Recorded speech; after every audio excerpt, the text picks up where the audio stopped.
नमस्कार, जय हिंद साथियों। स्वागत है आप सभी का यूट्यूब चैनल एजुकेशन वे में। तो चलिए दोस्तों, शुरुआत करते हैं आज के इस वीडियो की ईवीएस के महत्वपूर्ण वन लाइनर के साथ में। साथियों, आज का ये 10 मिनट का वीडियो आपके एग्जाम के लिए 4 से 5 नंबर कंफर्म करने वाला है। तो बिल्कुल वीडियो को स्किप नहीं करना है, वीडियो को लास्ट तक जरूर देखेगा।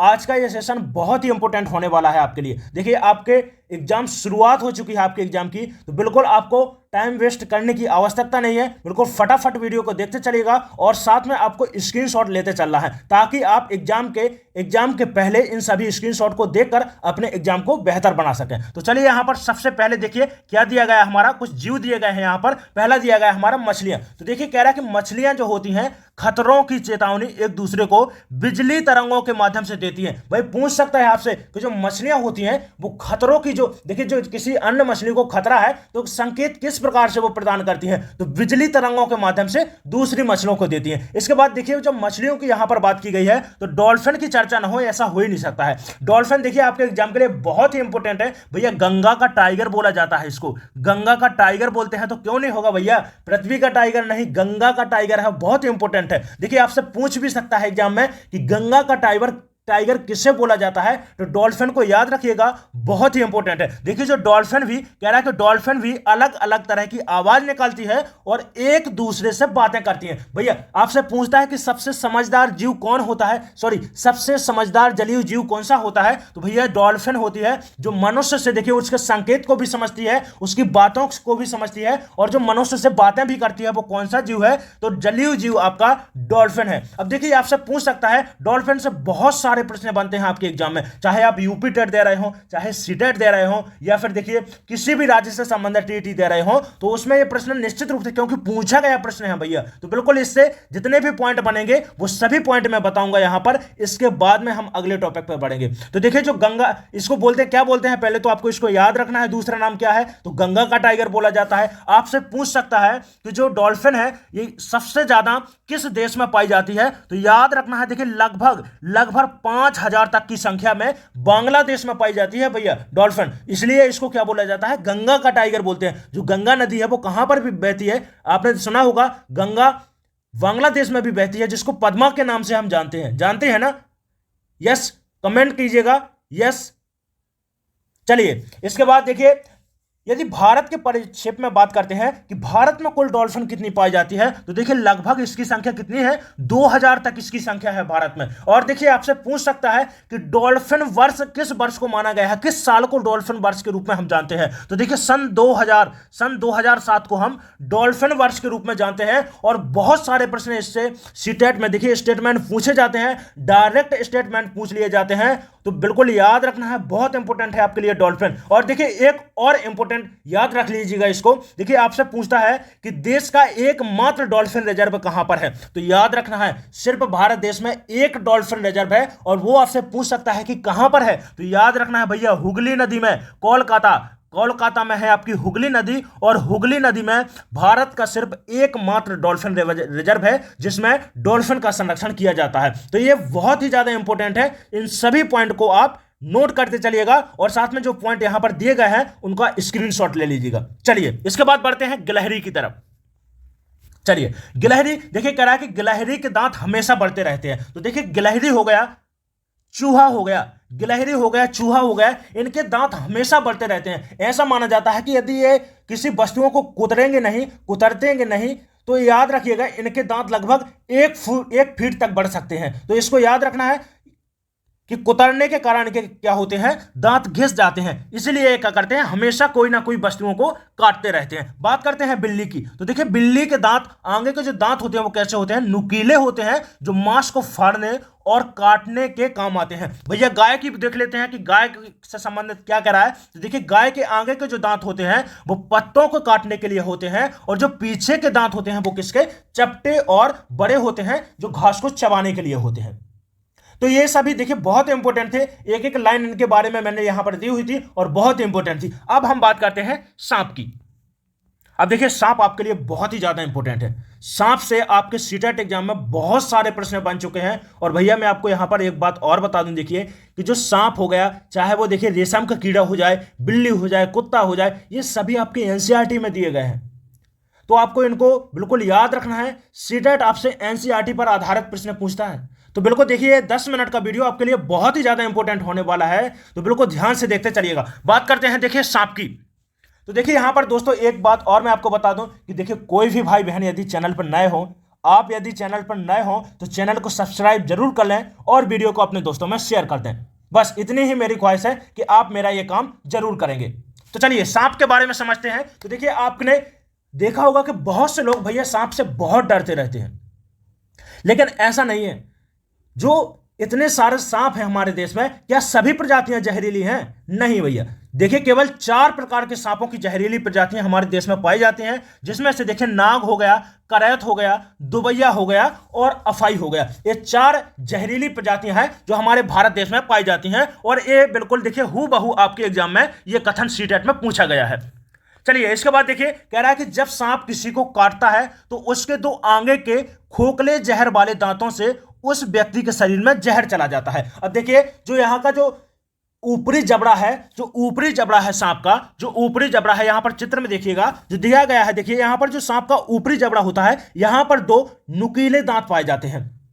लेकिन देखिए जो ये दांत हैं वो किसी देखिए चीज को फाड़ने या इसके लिए नहीं पाए जाते हैं कि उसको भोजन के चबाने के लिए पाए जाते हैं। देखिए जो सांप के दांत हैं वो किस लिए पाए जाते हैं? काटने के लिए पाए जाते हैं, और इन दांतों में जहर भरा हुआ रहता है। जैसे ही ये सांप किसी व्यक्ति को काटते हैं तो ये दांत उसके शरीर में चुभ जाते हैं, और उसके माध्यम से जो जहर है वो किसी व्यक्ति के या फिर जिसको भी काटता है उसके शरीर में पहुंच जाता है। तो ये याद रखना है, बहुत इंपॉर्टेंट पॉइंट है। इसके बाद दिया गया है देखिए इसके जहर से बचने के लिए उस व्यक्ति को सीरम, तो आपको याद रखना है भैया जो सीरम है ना, आपसे पूछ सकता है कि देखिए जो सांप की काटने की दवाई है वो किससे बनी होती है? तो ये भाई सांप के जहर से ही बनाई जाती है। जो सीरम है, जो सीरम नामक दवा है, वो सांप के बीनम से ही बनाई जाती है। इस पॉइंट को आपको याद रखना है। देखिए कह रहा है कि सांप के नुकीले दांत होते हैं, लेकिन वह शिकार को चबाकर नहीं खाता है, बल्कि उसको क्या है पूरा निगल ही जाता है। और याद रखना है जब भी सर्दियों का मौसम होता है तो सांप क्या करता है, उसको शरीर का जल्दी से जो भी मतलब खाता है वो उसका पाचन नहीं कर पाता है जल्दी। लेकिन जब गर्मियों का जो समय होता है उसमें महज कुछ घंटों में ही वो क्या है उस भोजन का पाचन कर लेता है। तो याद रखना है कि जो सांप होता है वो चबाकर नहीं खाता है कोई भी चीज हो गया, लेकिन वो क्या करता है सीधा उस मान लीजिए चूहा खाए तो चूहे को सीधा निगल जाएगा। और देखिए पाचन क्रिया की बात करते हैं तो सांप की पाचन क्रिया गर्मियों में सबसे बेहतर होती है, जबकि ठंडियों में बहुत धीमी देखने को मिलेगी आपको।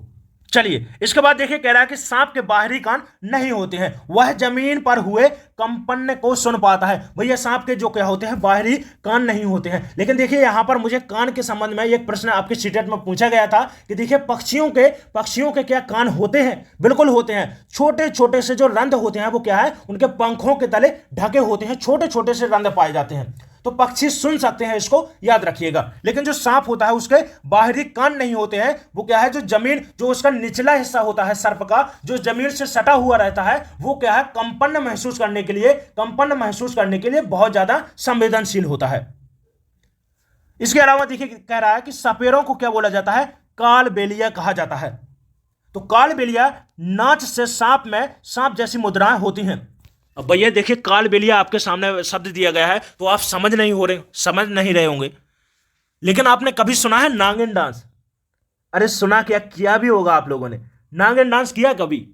तो उसी को बोला जाता है कालबेलिया नृत्य। तो इसको याद रखना है, जो बैंड बाजा आता है ना शादियों में बारात में, उसी में यह नागिन डांस किया जाता है भैया, जिसको कालबेलिया नृत्य बोलते हैं। ठीक है, याद रखिएगा इसको। चलिए अगला है भैया घर का सिपाही कुत्ता। तो देखिए कह रहा है कि कुत्तों की गलियों में अपनी जगह बटी होती है। आपने सुना है ना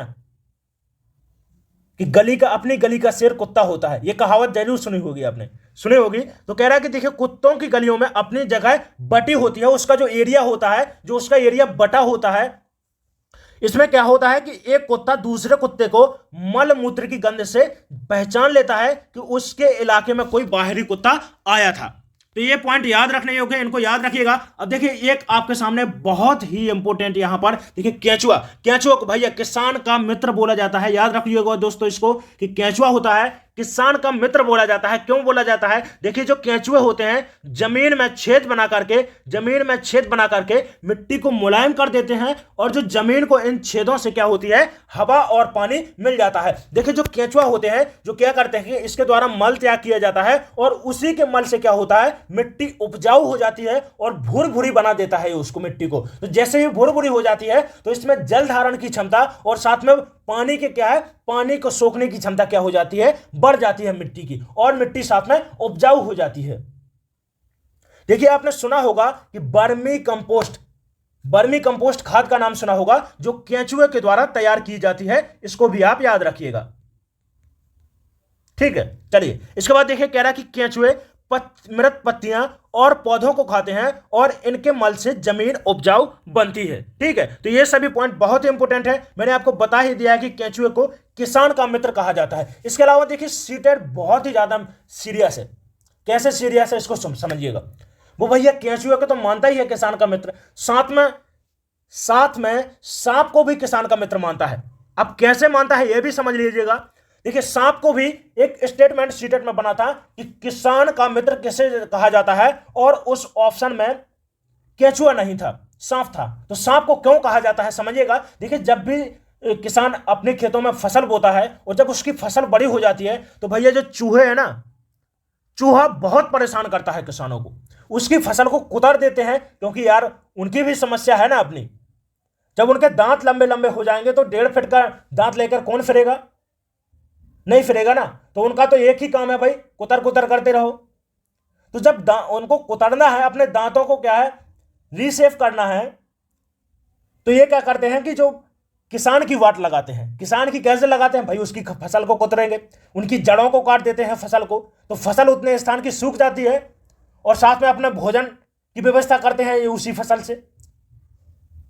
तो जब किसान की फसल बर्बाद करता है तो भैया वहां पर आ जाता है, अपना फन उठाए सांप आ जाता है, और सांप इन चूहों को क्या करता है, खा लेता है। तो हुई ना किसान की फसल की सुरक्षा, हुई कि नहीं हुई, हुई ना।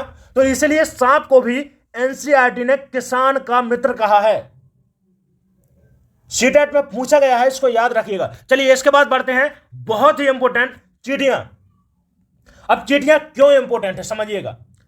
आपका जो 28 दिसंबर का अभी जो पेपर हुआ है उसमें पूछा गया है कि कौन सा सामाजिक कीट नहीं है, कौन सा सामाजिक कीट नहीं है।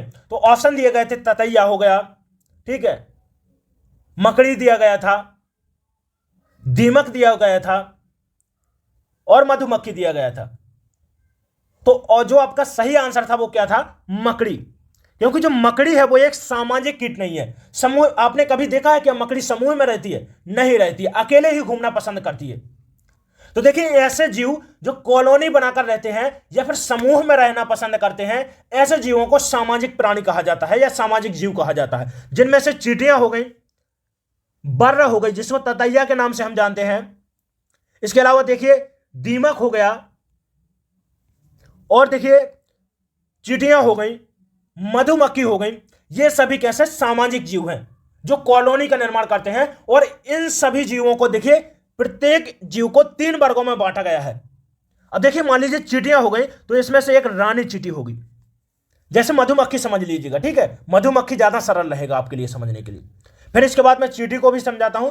जैसे मान लीजिएगा यहां पर मधुमक्खी है तो उसमें से जो मधुमक्खी हैं उनको कितने 3 वर्गों में बांटा गया है। जैसे रानी मधुमक्खी हो गया, तो दूसरा हो गया वो हो जाएगा श्रमिक, जिसको मजदूर भी बोल सकते हैं, और जो तीसरा हो जाएगा वो हो जाएगा नर।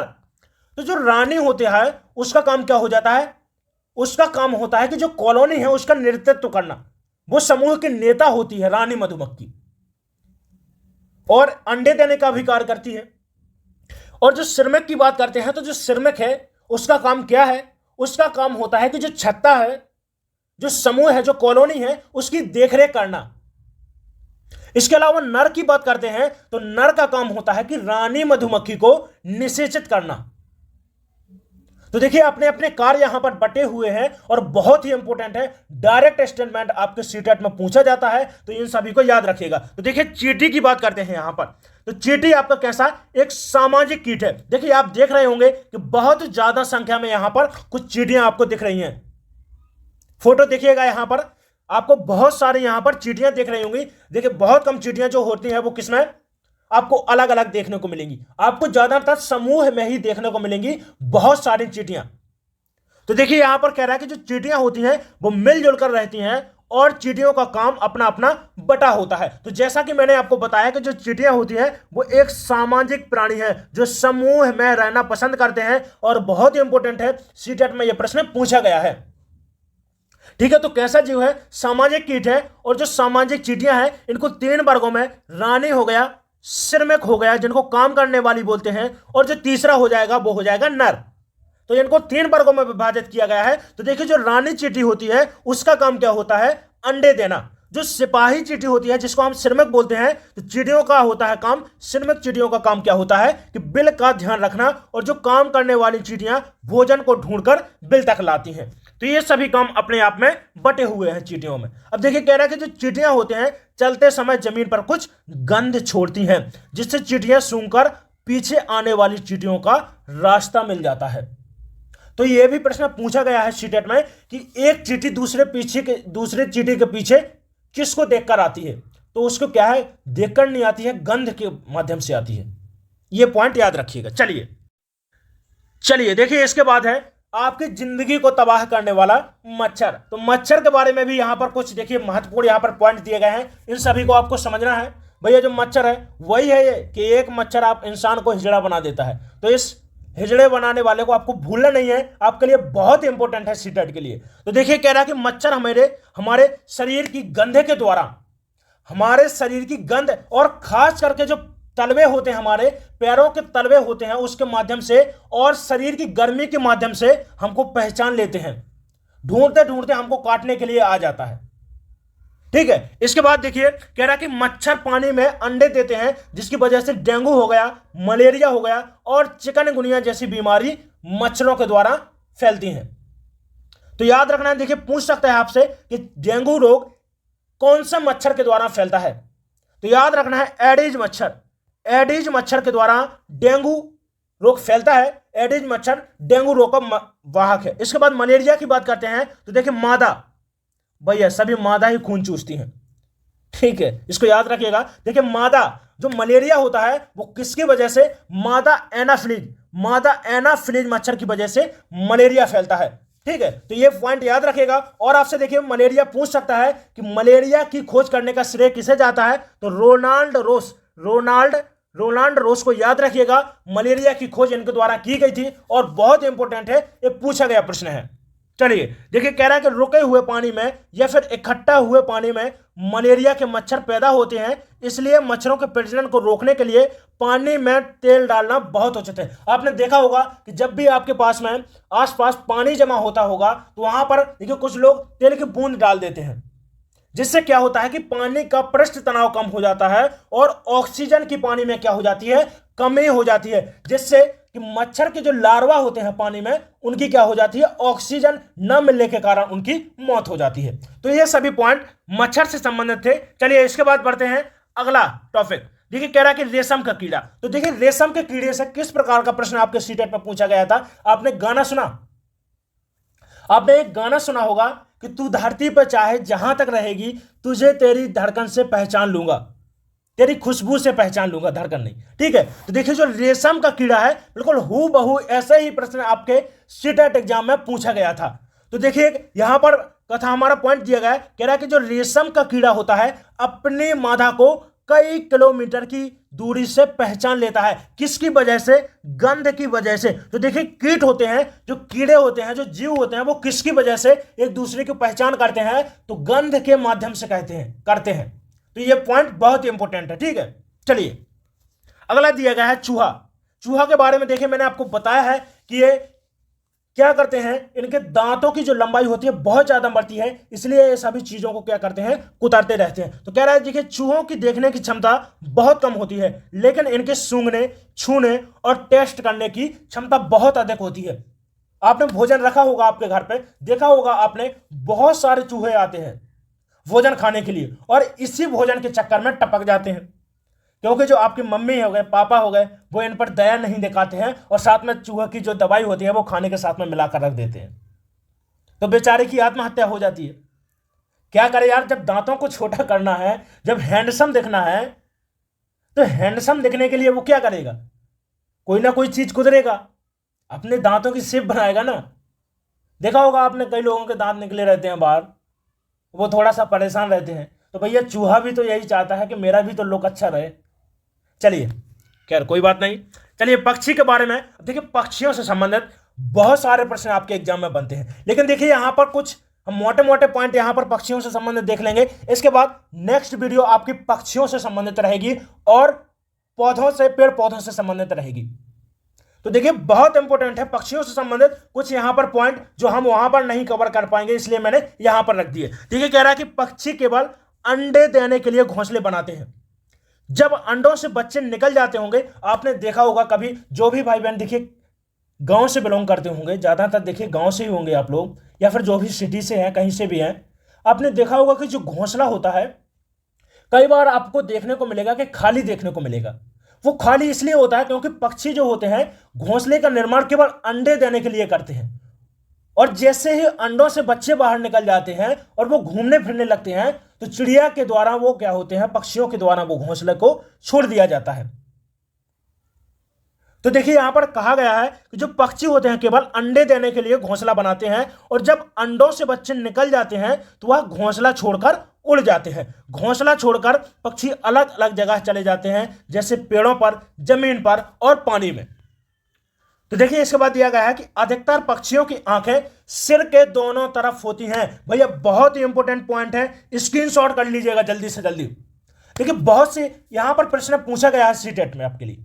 ठीक है, देखिए कहा गया है कि ऐसा कौन सा पक्षी है जिसकी आंखें मानव की तरह सामने की तरफ होती हैं।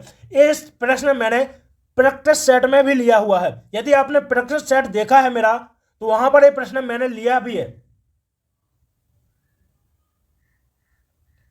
तो देखिए कह रहा है कि अधिकतर पक्षियों की आंखें, अधिकतर पक्षियों की आंखें आपको कहां पर देखने को मिलेंगी, सिर के दोनों तरफ देखने को मिलेंगी। लेकिन जो मैंने यहां पर आपको प्रश्न बताया है सीटेट में, जो पूछा गया है कि किस पक्षी की आंखें मानव की तरह सामने की तरफ होती हैं, तो भैया उल्लू को याद रखिएगा। उल्लू, जो उल्लू की आंखें होती हैं वो मानव की तरह सामने की तरफ होती हैं।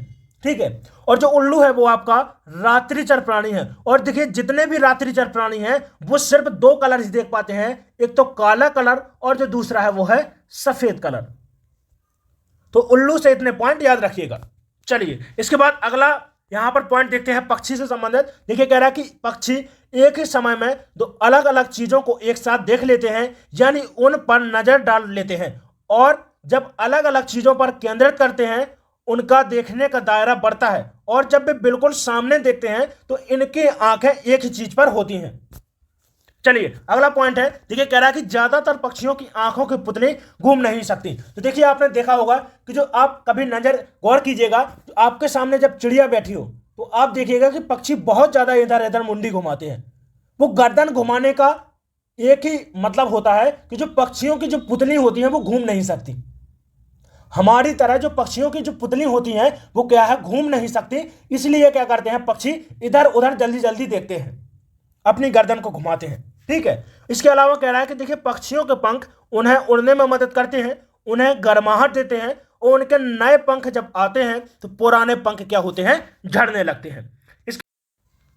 तो देखिए अगला पॉइंट है, कह रहा है कि देखिए कुछ पक्षी अलग अलग खतरों के लिए अलग अलग आवाजें निकालते हैं। जैसे देखिए उड़कर आने वाले दुश्मन के लिए एक ही तरह की आवाज, और जमीन पर चलकर आने वाले के लिए दूसरी तरह की आवाज। देखिए कह रहा है कि पक्षियों के कान नहीं दिखते। मैंने आपको बताया है कि जो पक्षियों के कान होते हैं वो पंखों तले दबे होते हैं, लेकिन देखिए जो कान होते हैं इनके छोटे छोटे रंध्र पाए जाते हैं जिसके माध्यम से पक्षी सुन सकते हैं। चलिए तो देखिए आज का ये पक्षी से संबंधित टॉपिक था। इसके अलावा देखिए अगला टॉपिक है मधुमक्खी पालन। अब देखिए कह रहा है कि जो बिहार के मुजफ्फरपुर का बोचाहा गांव, इस इलाके में लीची के पेड़ बहुत अधिक पाए जाते हैं। लीची के फूल मधुमक्खी को बहुत लुभाते हैं, इसलिए इस क्षेत्र के लोग मधुमक्खी पालन, शहद बनाने का काम करते हैं, मधुमक्खी को पालकर। तो देखिए आपसे जो पूछा गया प्रश्न है, देखिए पूछा गया प्रश्न क्या है कि मधुमक्खी के अंडे देने का समय क्या होता है। बहुत इंपॉर्टेंट है, स्क्रीनशॉट कर लीजिएगा। तो अक्टूबर से दिसंबर मधुमक्खी पालने का भी सबसे अच्छा समय माना जाता है। क्यों माना जाता है? क्योंकि देखिए जो मधुमक्खियां होती हैं उनके जो अंडे देने का समय होता है वो क्या होता है? अक्टूबर से दिसंबर होता है। इसके अलावा देखिए कह रहा है कि मधुमक्खी पालन को क्या बोलते हैं? एपीकल्चर के हम रूप में जानते हैं, याद रखिएगा। लीची के फूलों का आने का समय क्या होता है? खिलने का समय क्या होता है? तो फरवरी होता है। इसके अलावा देखिए कह रहा है कि मधुमक्खी के हर छत्ते में एक रानी होती है। ये सभी मैं आपको बता चुका हूं कि देखिए जितने भी सामाजिक कीट हैं, मधुमक्खी हो गया, ततैया हो गया, चींटियां हो गई, दीमक हो गया, इन सभी को देखिए 3 वर्गों में हम बांटते हैं, जिसमें से एक रानी हो गया, दूसरा आपका श्रमिक हो गया, और जो तीसरा होता है वो नर होता है। रानी का काम होता है समूह का नेतृत्व करना, कॉलोनी का नेतृत्व करना, और देखिए जो श्रमिक होता है उसका काम क्या होता है? उस कॉलोनी की देखभाल करना। नर का काम होता है जो रानी मधुमक्खी होती है उसको निषेचित करना। तो ये सभी पॉइंट थे आपके मधुमक्खी से संबंधित। चलिए देखिए एक और यहां पर पॉइंट देखिए कह रहा है कि जब किसी मक्खी को रस मिल जाता है तो वह तरह तरह का नाच करती है। ठीक है, तो ये सभी पॉइंट आपके बहुत ही इंपॉर्टेंट पॉइंट है। यदि आपने देखिए वीडियो को अच्छे से नहीं देखा है तो आपको एक बार और मैं आपको कह रहा हूं कि एक बार फिर से एक बार वीडियो को देख लीजिएगा, स्क्रीनशॉट करते रहिएगा। स्क्रीनशॉट नहीं किया है तो फिर से वीडियो को देखिएगा, स्क्रीनशॉट करिएगा। और यदि आप चैनल पर नए हो तो चैनल को सब्सक्राइब करिएगा और वीडियो को अपने दोस्तों में शेयर करिएगा। ये आपका इतना छोटा वीडियो यदि आपको 4 से 5 नंबर दिलाता है तो भाई आपके लिए कोई बुरा नहीं होगा। ठीक है, चलिए इसके बाद मिलते हैं हम अगले वीडियो में। एक लाइक जरूर करके जाइएगा। तब तक के लिए धन्यवाद भाई।